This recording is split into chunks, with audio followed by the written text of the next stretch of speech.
خودش. پدر افشار برچی استوارند، همه یاد تو در سینه دارند. یتیمان غریب غرب کابل همیشه قهرمان و نام دارند، همیشه قهرمان و نام دارند. و حال از آقای آزاد خواهشمندیم که در جایگاه تشریف آوردن و چند خاطراتی که از سربازان دلیر بابا و از مقامات غرب کابل دارد را با ما شریک سازد. آقای ایواز آزاد.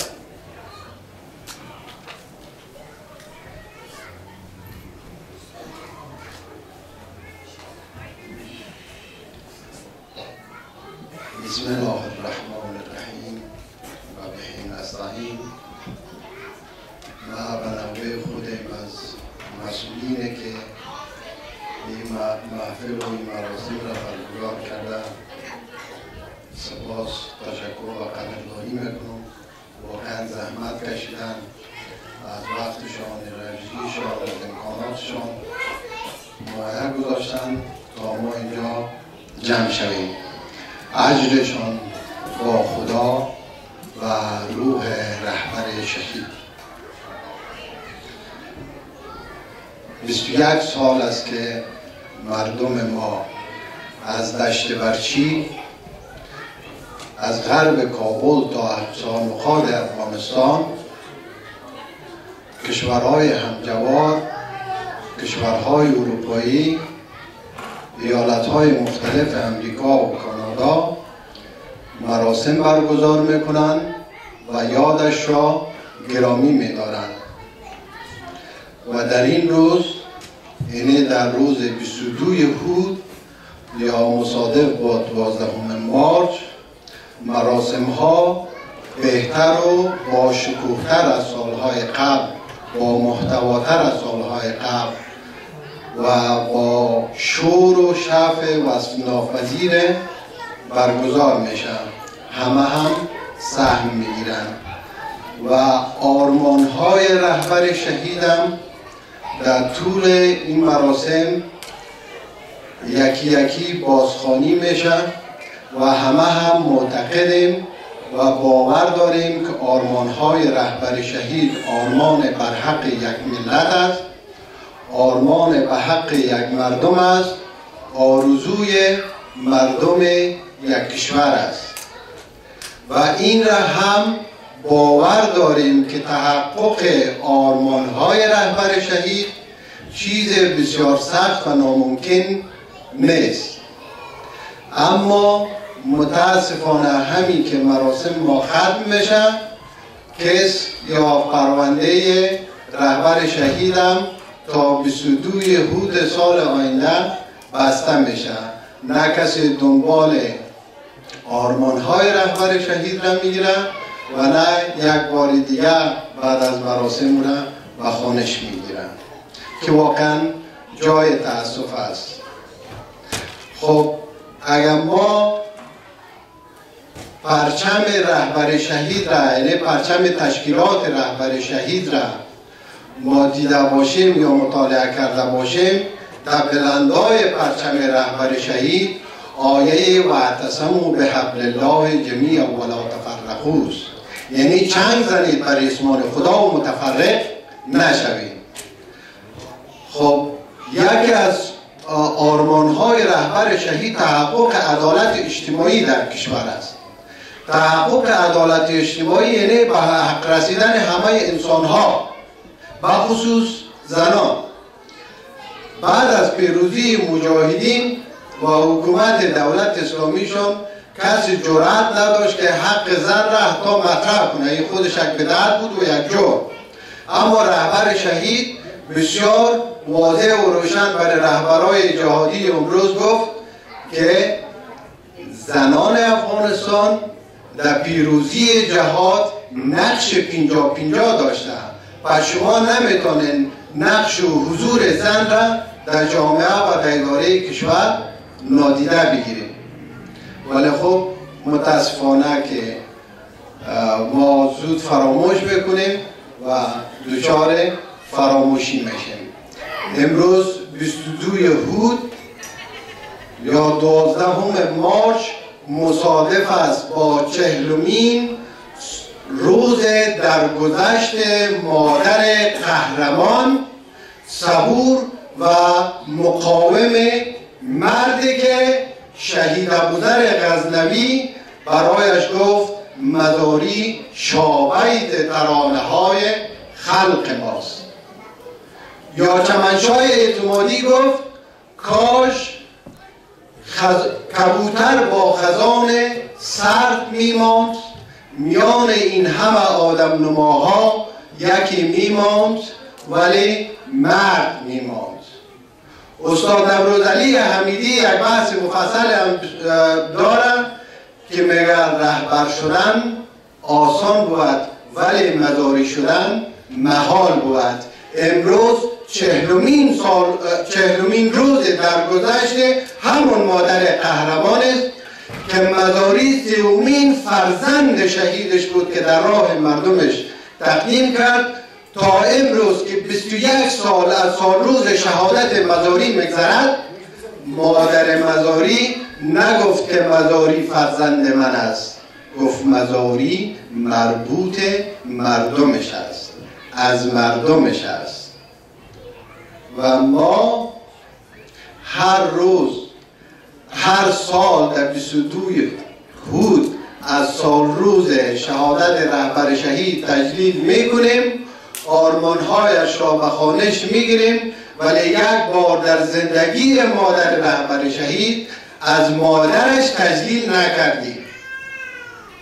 بعد از وفاتش هم ما تجلیل نکردیم. حالا خب اون مادر روی تک تک ما حق داره، حتی حق کوچکترین حقی که داره ایست که خب ما در کمال سکوت با ذکر صلوات برایش فاتحه بخوانیم.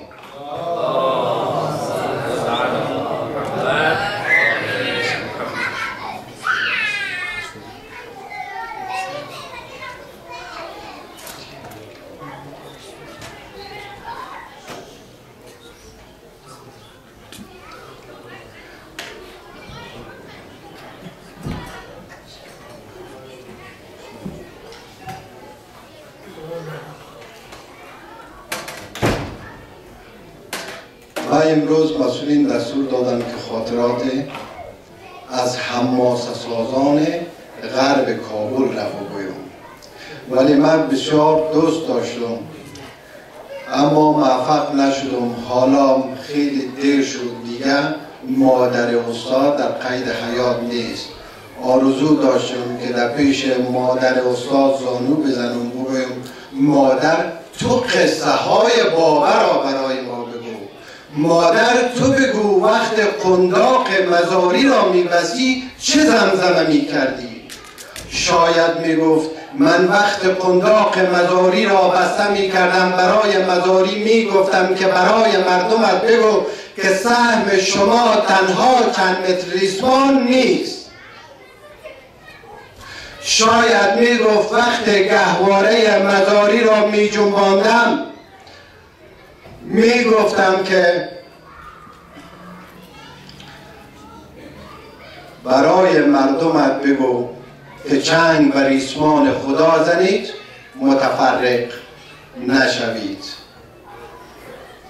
اما خیلی دور شد. حالا نمیدانیم که دیگران این سعادت را یافتن که قصه های از زبان مادر مقاوم رهبر شهید که با شهادت رهبر شهید 30مین فرزندش را در راه مردمش تقدیم کرد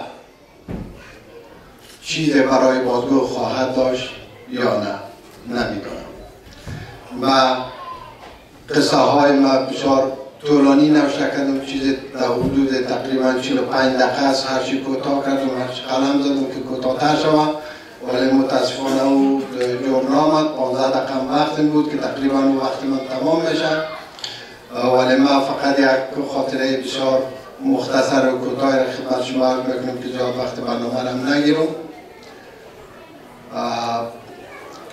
یک ماه در حدود یک ماه غرب کابل جنگ بود و آتش بود. از زمین و آسمان راکت میبارید و بم میریختند. چیز جشن سالروز پیروزی مجاهدین شد. یک آتش بس مقطعی اونجا حاکم شد. این مطلب را که میخوایم بگویم که بین مردم و مزاری، یعنی ارتباط مردم و مزاری ارتباط عاشق و معشوق بود. وقتی جنگ فروکش که آتش بس نسبی حاکم شد، خب ما یعنی از وحدت، تشکیلات از وحدت یا هزاره ها در کل باید هم این جشن 8 ثوره به خاطر پیروزی مجاهدین برگزار میکردن. جلسه در کمیته فرهنگی از وحدت برگزار شد که ما این جلسه را در کجا باید برگزار کنیم، به چه شکل برگزار کنیم.